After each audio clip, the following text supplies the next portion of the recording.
Before we start, just a quick reminder to hit that subscribe button. Only 2% are subscribed at 1,000 subscribers. I'll be posting a special video. She held the condom wrapper above my face and laughed. I was still catching my breath when she said it.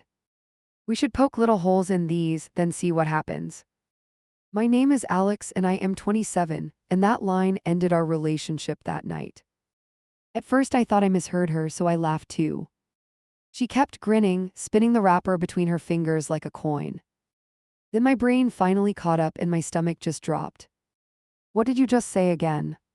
She shrugged on the bed like I had asked her about the weather. Calm down, it was a joke. You know, like those stories about girls poking holes in condoms. My chest felt tight and my skin started buzzing, not in a fun way. That was the first moment I wondered if I even knew her. I pushed her hand away when she reached for me again. Explain it, because I do not get why that is funny. She rolled her eyes and flopped back on the pillow, clearly annoyed already. Relax, I am not actually doing it and I just like teasing you. Nothing about her face looked like a joke to me in that moment. You would actually trap me like that just to get pregnant? My voice came out sharper than I planned, almost shaky. She sat up fast and stared at me like I had insulted her family. Why, you really think I am that crazy? I did not answer because the word maybe was already there. Looking back now, I hate that a part of me still defended her, even then. In that bed, though, I just stared at her and tried to stop my heart from racing. I told myself I was overreacting, that I needed to chill. At the same time, something cold settled in my chest and refused to move. Once that feeling shows up, you cannot really shove it back down. I got up without a word and walked to the bathroom like a robot. She called after me, asking if I was mad or just sensitive tonight. I mumbled something about needing water, I do not even remember what. All I could see in my head were tiny holes and a test with 2 lines, positive. It sounds dramatic now, but in that second it felt like a trap closing. I opened the drawer under the sink and dragged the box toward me. It was dumb because I had no idea what I was even looking for. I still counted every wrapper twice anyway, and my hands would not stay steady. Halfway through, I caught my reflection in the mirror and almost laughed at myself. I did not look like a boyfriend, I looked like a guy searching for evidence. One wrapper near the bottom looked a little wrinkled along the edge. I held it up to the light and squinted, like I suddenly had X-ray vision. There was nothing obvious, no clean puncture I could point to and say gotcha. Still, my brain latched onto that tiny crease and would not let go. If she really did this, then I was already screwed. I put the box back and stood there for a second with the door half open. She was scrolling her phone on the bed like nothing had happened at all. You done freaking out in there? Her voice floated down the hall, light and bored.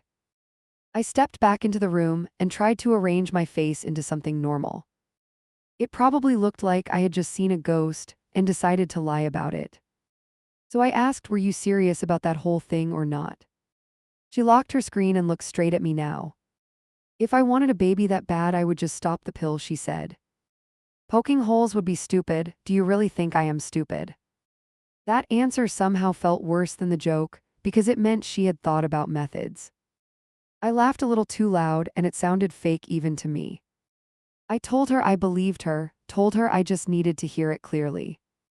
She relaxed and leaned back again, like we had just finished some annoying quiz. I smiled and lay down beside her, but my whole body stayed tense, like I was lying next to a stranger. I did not know it yet, but that was the moment I started planning my exit. She reached for me again and asked if I still wanted to continue.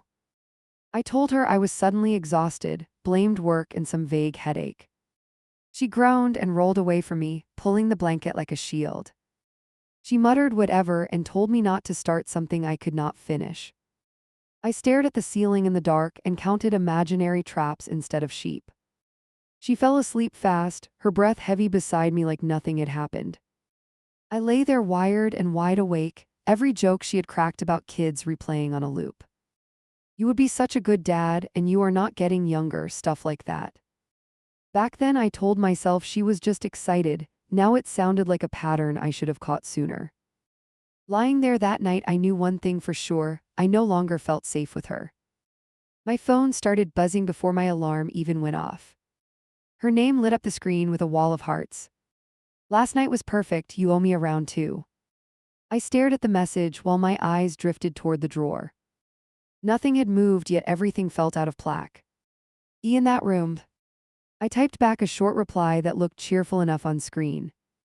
My face in the reflection did not match the tone at all. She answered with a selfie and a caption about missing my arms. I locked the phone and sat there listening to my heart pound. You know that feeling when a normal day feels wrong before it even starts? She showed up at my place that evening like nothing was strange. She dropped her bag and kissed me hard, laughing into my mouth.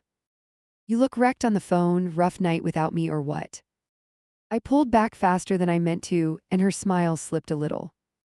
That tiny change hit harder than any shouting ever could in that second. We ended up on the couch with some show playing just for background noise. I knew if I did not mention it, then I never would. About last night, that condom joke kind of stuck in my head. She grabbed the remote and lowered the volume, then looked at me like I farted. You are seriously still thinking about that? Her eyebrow climbing higher with every word. It was a stupid line. People online say worse things every day. She leaned closer and nudged my shoulder like I was some overreacting kid. You know I want a family someday, and you flip out every time I hint at it. Hearing her call that whole thing a hint sent a chill through me instead of relief. I laughed on reflex and my throat felt tight the whole time. I tried again and slowed my words down because I needed her to hear me. Jokes about messing with birth control are not funny to me at all. She rolled her eyes toward the ceiling and asked if I saw a therapist. You read way too much online, you get scared of everything you see there. That dig landed, and I hated how quickly I started doubting my own reaction. Later in my room, she climbed into my lap and pushed my head into her neck. Everything in my body wanted to go along, my brain slammed the brakes again. Hang on a second, I reached past her for the drawer like it might vanish. She stiffened when she heard the box slide open and did not move closer again. You really still do not trust me? Her voice carried more hurt than anger right then. I told her I wanted protection every single time until we both agreed otherwise. She pulled away completely and sat at the edge of the mattress with crossed arms. Most couples in long relationships stop using those things, you know that already. She glanced back at me and added that maybe I was not ready for real commitment. I stared at the floor and realized she heard the word risk and only thought about romance. The following day, she sent me a link for a house tour and told me to watch it. Imagine us in something like this with a kid running around, she added those exact words. My stomach clenched for reasons that had nothing to do with the house. It was the way my choice disappeared inside her version of our future. I sent a thumbs up and left my phone face down on the desk for hours. Every new notification felt like another tiny push toward a life I had not agreed to. That week I started noticing things that never registered before, or maybe I just refused to see them. Her prescription pack sat in her bag more often, untouched during nights when she slept over. Once I watched her take it, then pretend to toss the little foil into the trash as a joke.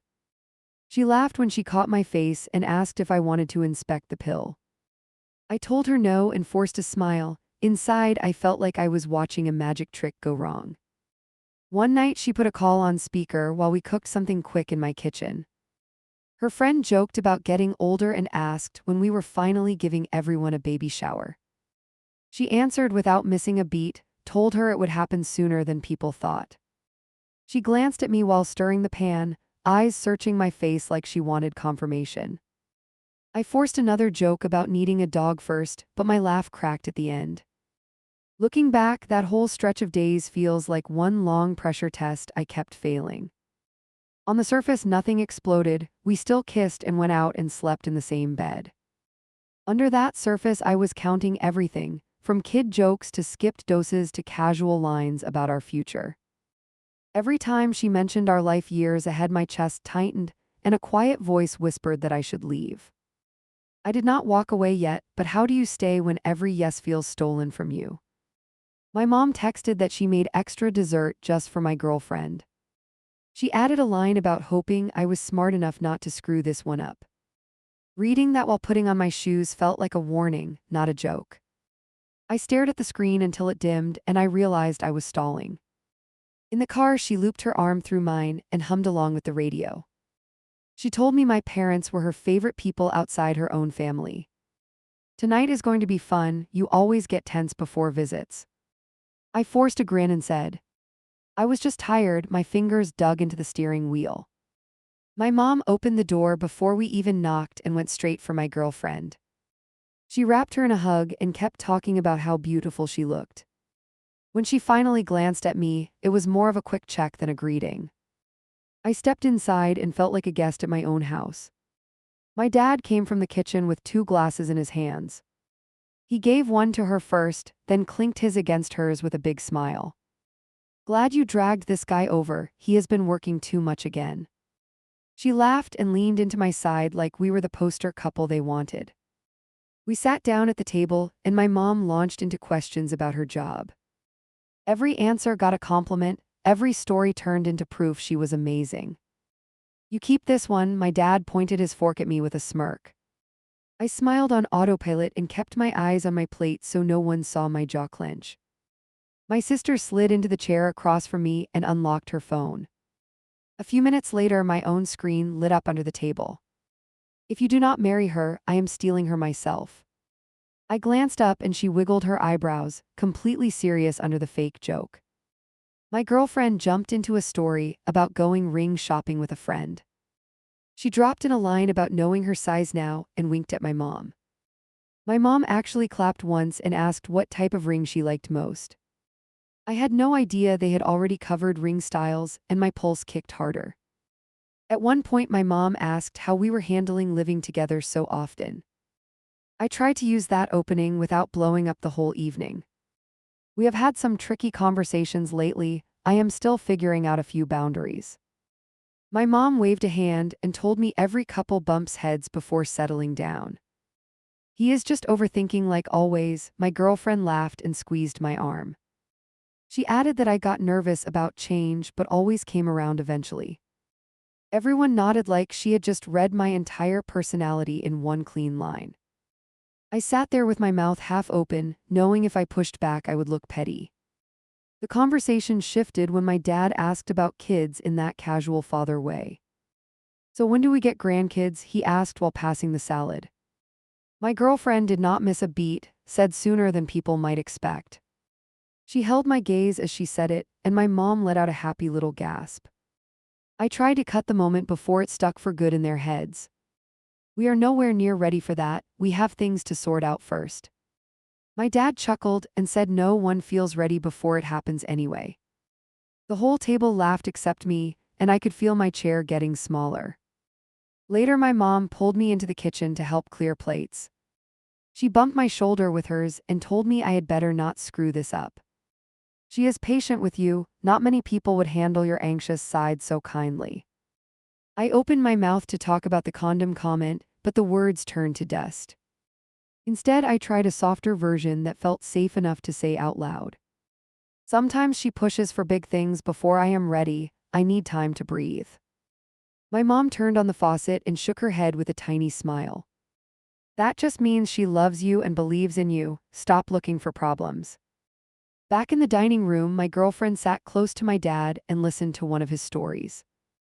Every so often she touched his arm, and he lit up like she was part of the family already. My sister leaned over to my mom and whispered something that made them both grin. I watched them like I was outside a window, and every second made my chest heavier. On the drive back, she kicked off her shoes and curled both feet onto the seat. Your parents adore me, she stretched out the word like a trophy. She said my mom had already told her what kind of dress would look good at a wedding. I kept my eyes on the road and felt my throat tighten around every mile. You were quiet tonight, she turned her head and studied my face. I told her I was just worn out, that family gatherings always drain me. She nodded once, then mentioned how nice my dad was about the grandkid topic. He totally sees us as future parents, you know that, right? I muttered something vague about timing and money, and needing a solid plan. She shrugged and said life never follows a plan, then then reached for my hand again. Her thumb drew slow circles over my knuckles while she talked about baby names. All I could think was that my whole family now saw that future as a promise. When we reached my place, she kissed me in the driveway and thanked me for the evening. She went on about how lucky I was to have such welcoming parents. I nodded and told her we would talk more about everything soon. Inside my head, I was already counting exits, because I knew if I left her now, I would be the villain in every story they told. Her hand was already in my nightstand when my chest locked up. I crossed the room in 3 steps and yanked the drawer open first.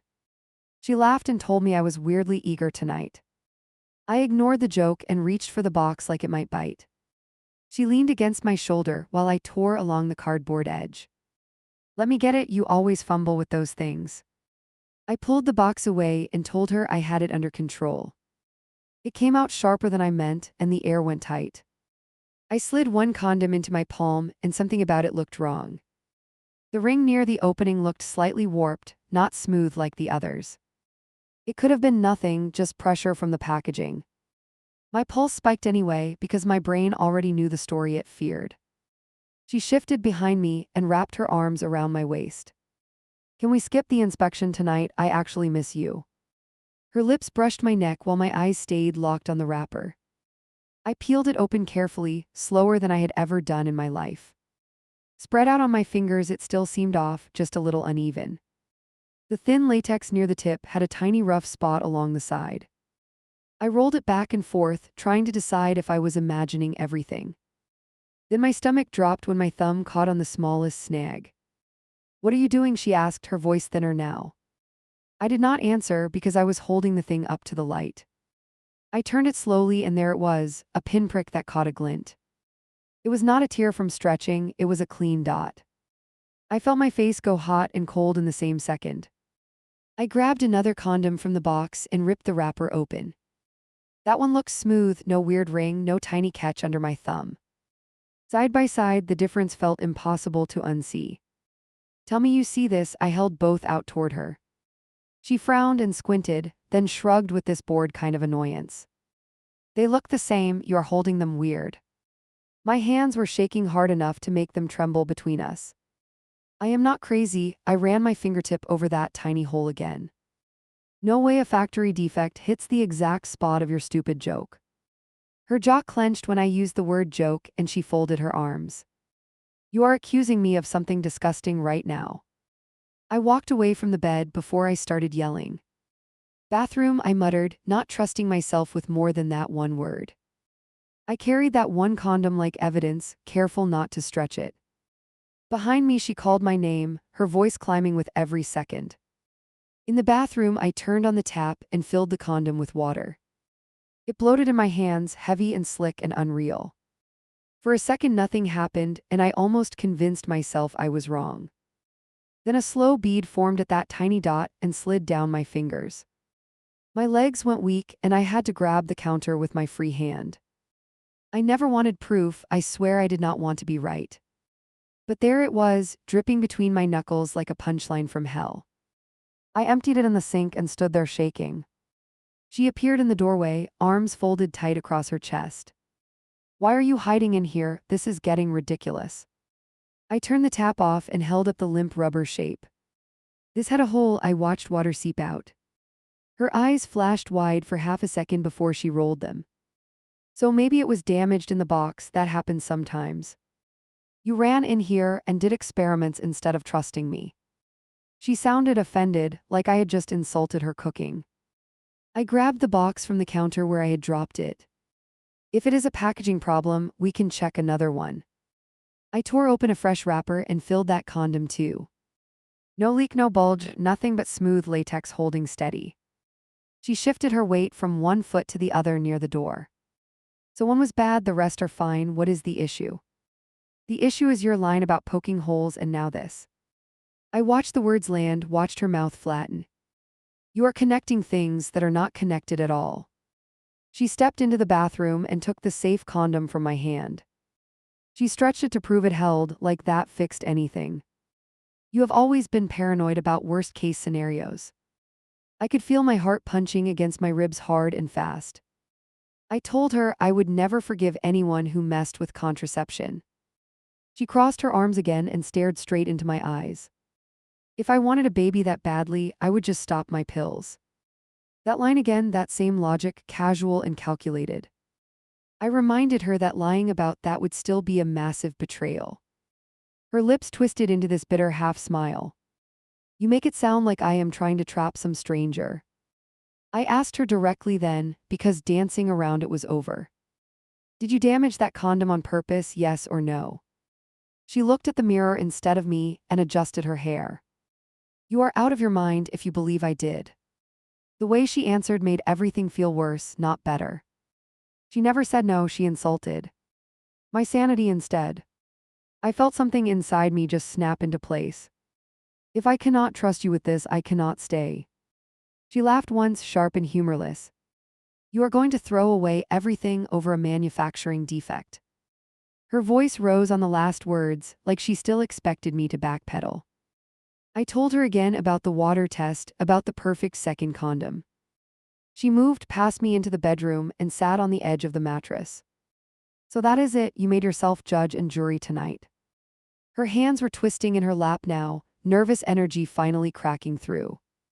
You know I want a future with you, that is my crime. Wanting a future is not the problem, stealing one is.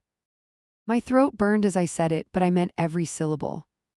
I asked her again if she had ever joked about this with anyone else. She snapped that my questions were insulting, and she was done defending herself. I went back to the drawer and counted the remaining condoms in the box. My fingers brushed another wrapper that felt slightly crimped near the rim. I froze and pulled it out, heart pounding in my ears. Under the light, the edge showed a faint rough ring again. You have got to be kidding me, I whispered. I tore that one open, hands clumsy and fast. Stretched it, turned it, searching for another tiny puncture. There it was, another clean little dot near the side. She saw my face and stood up slowly. Do not, she warned, voice low and shaking. I carried that second condom toward the bathroom without saying a word. Behind me, she told me to stop being dramatic. I filled that one too, the latex swelling heavy in my palms. The leak came faster this time, a thin stream instead of a slow bead. Water spilled onto my wrist and dripped to the floor. Whatever doubt I had left died right there. I emptied it and tossed both ruined pieces into the trash. She appeared in the doorway again, breathing hard now. You just wasted two, are you done proving nothing? My laugh came out rough, almost a choke. I asked her when she started doing this, because clearly it was not one random flaw. Her eyes shone, but she did not say anything. I pressed again, my voice climbing without my permission.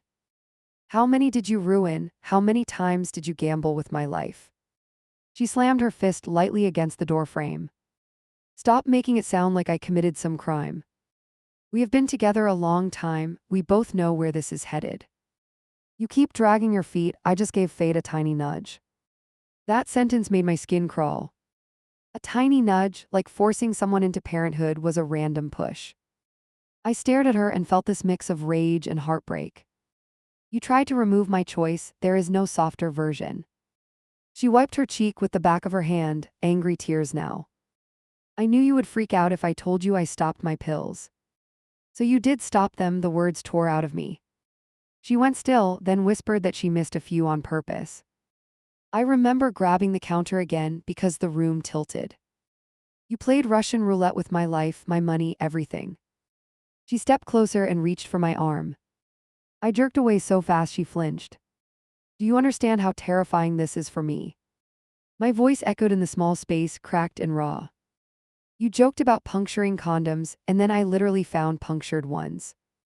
She shook her head and muttered that it sounded worse when I phrased it like that.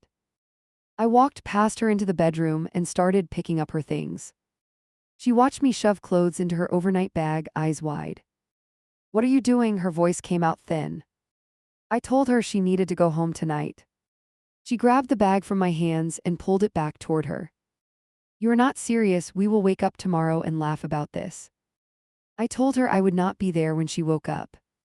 The silence that followed felt heavier than any scream. She moved closer and wrapped her arms around my waist from behind. I stood there rigid while she pressed her face between my shoulders. Please do not throw us away, we can forget this happened. That word forget nearly made me lose it.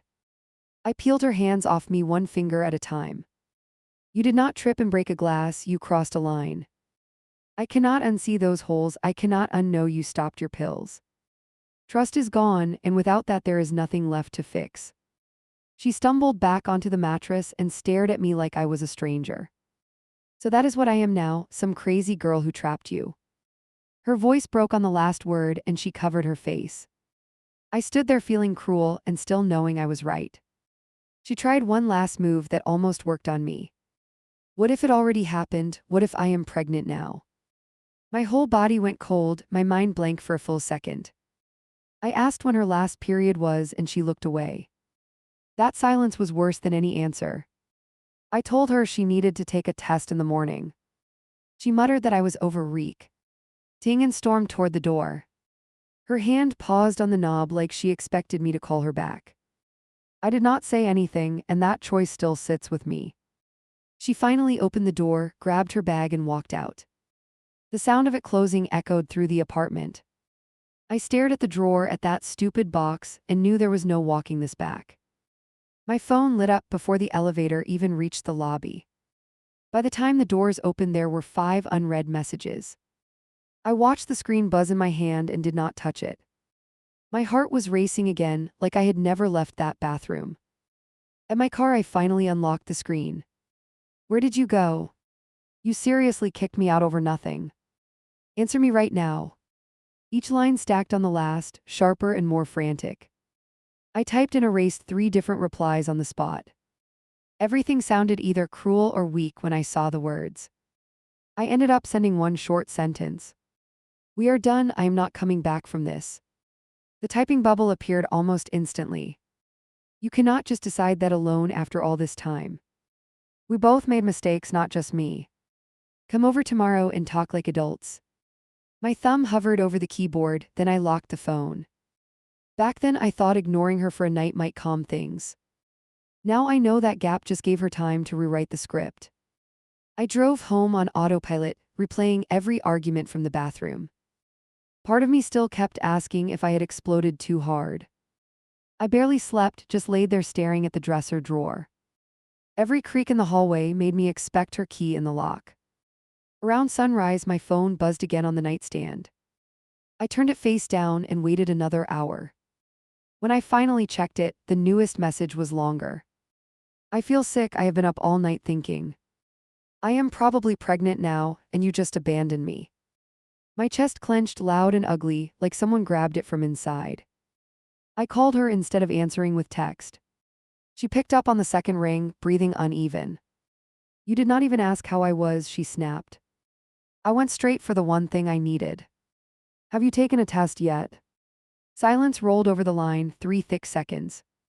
I do not need a test to know my body, she replied. I told her I was not discussing anything else until she checked. She started crying, full volume, no warning. You only care about protecting yourself, not how I feel. I stared at the ceiling, phone pressed too hard to my ear. If there is a pregnancy, we deal with it together, I said. She sniffed and asked if I would come over. We can grab one from the store near my place. You can watch me pee on the stick if that helps. The sarcasm stung, but I said fine and grabbed my keys. Walking down the store aisle felt surreal, like someone else's nightmare. She was already there, eyeliner smudged, hair pulled back fast. She tossed a box into the basket without reading the label. There you satisfied, her voice hit the tile hard. At her apartment she went straight to the bathroom. You want to stand here and supervise or wait outside? I stepped back to the hallway and leaned on the wall. My hands would not stop clenching and unclenching. A minute later I heard the wrapper tearing and running water. Then the door opened a crack and she held out the stick. Timer, she said, shaking it once before setting it on the counter. We both stared at the little window like it might explode. Those 3 minutes felt longer than our entire relationship. Back then I was convinced my whole life hinged on that plastic. Now telling you this, I still remember the buzzing in my teeth. She paced bare feet slapping the tile, muttering about stress hormones. When the timer on her phone beeped she froze. You look, she whispered, folding her arms tightly. I forced my legs to move and stepped into the bathroom. One single line stared back at me. I almost laughed. It came out as a rough exhale. "It is negative," I called out. She pushed past me so fast I hit the wall. She stared at the test, then at me. "So nothing happened and you still want to leave?" Her voice was low, worn out, not dramatic now. I nodded once because saying it again hurt my own ears. She let out this bitter noise that was half laugh, half sob. "You just wanted an excuse, any excuse," she said quietly. "You were always scared of loving someone more than yourself." That line hit a different nerve than all the baby talk.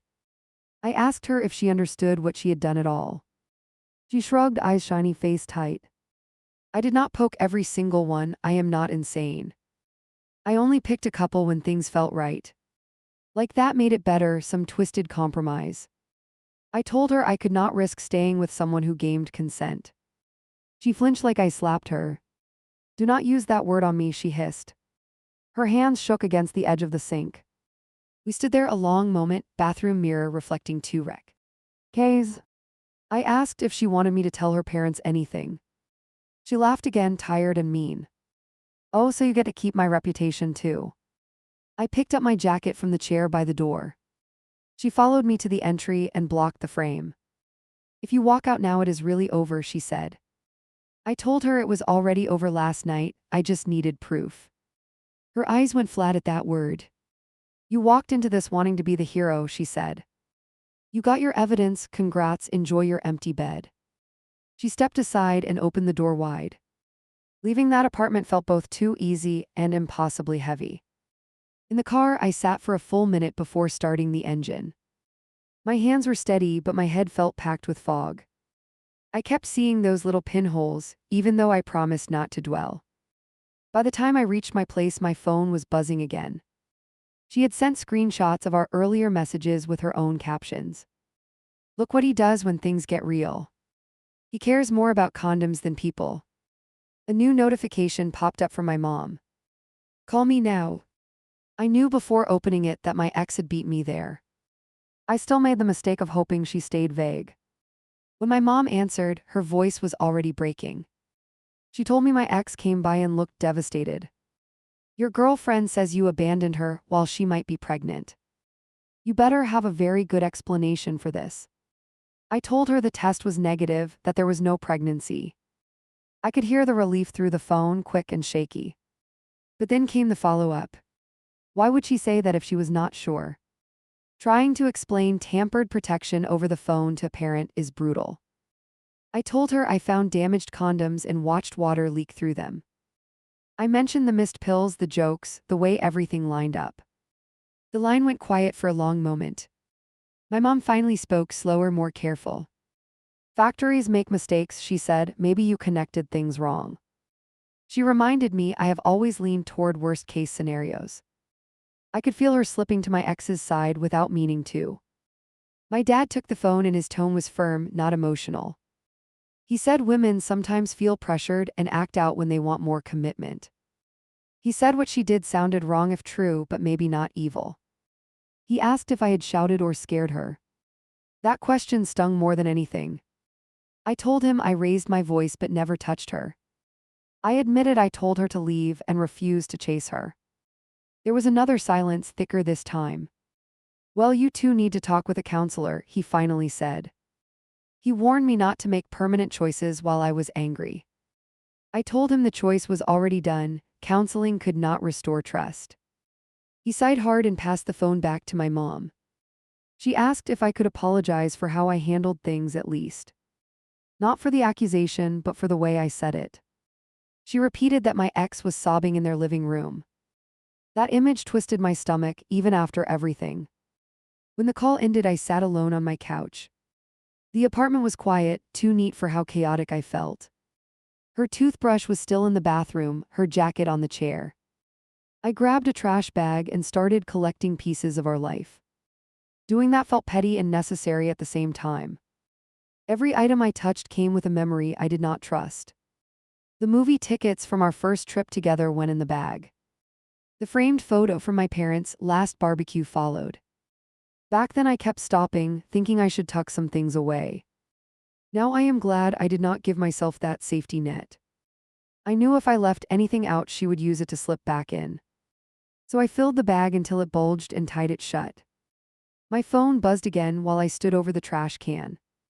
This time her name did not show up, just my sister. "You really broke up with her," her text read. "Mom is crushed, Dad is pissed, I am confused." I answered with one sentence. "She tampered with our protection to try to get pregnant." There was a pause, then three dots blinking for a long time. Finally, my sister replied, "If that is true, that is insane and not romantic." She told me she believed me, but Mom might not. She warned me my ex was already spinning another narrative. Apparently, I freaked out at the idea of fatherhood and Bylade. Hearing that version of me out there made something inside solidify.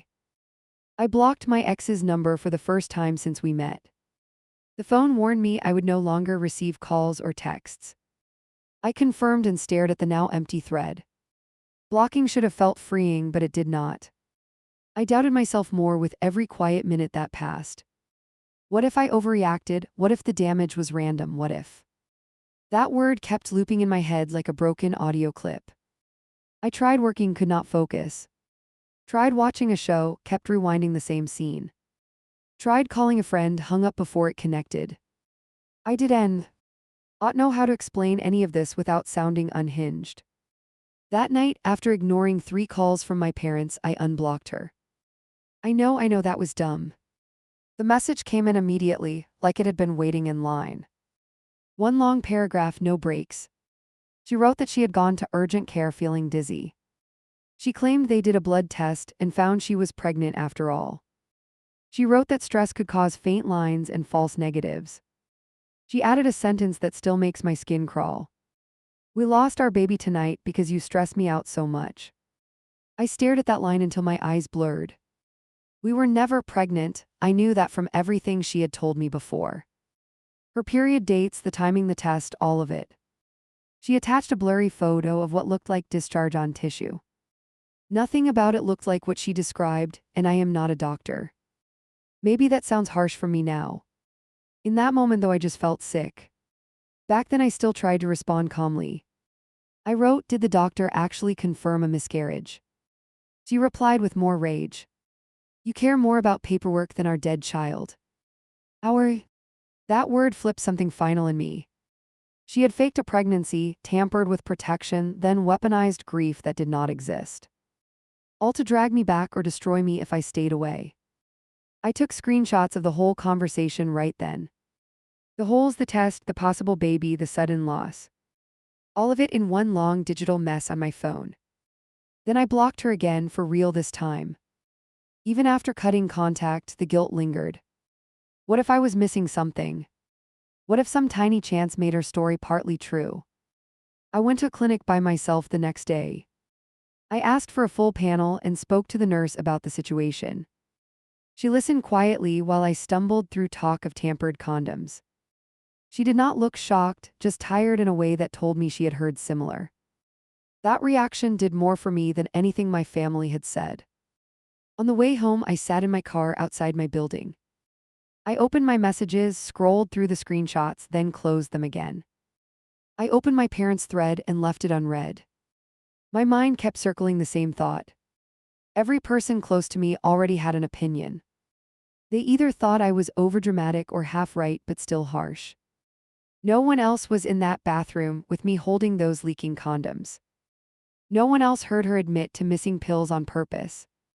I opened a browser and typed 6 words into the search bar. Partner tampered with birth control on purpose. Instantly a flood of forums, stories, articles appeared. Some used words I had avoided, words like reproductive coercion. Reading those posts hit me hard. Strangers describing the same tactics, the same jokes, the same pressure. Guys and women both wondering if their reactions were too much. Commenters answering that messing with contraception is a form of control. That is how I ended up here. On a late night in an empty apartment with a blinking cursor. I went to the relationship advice sub and clicked create post. My fingers hovered over the title field. I wrote it exactly how it felt in my head. I dumped my girlfriend whom my family adored because she joked about messing with my protection. Then I started typing out everything I have just told you now, hoping some anonymous internet stranger would answer the one question I cannot shake. Did I escape something dangerous, or did I ruin the best thing I ever had?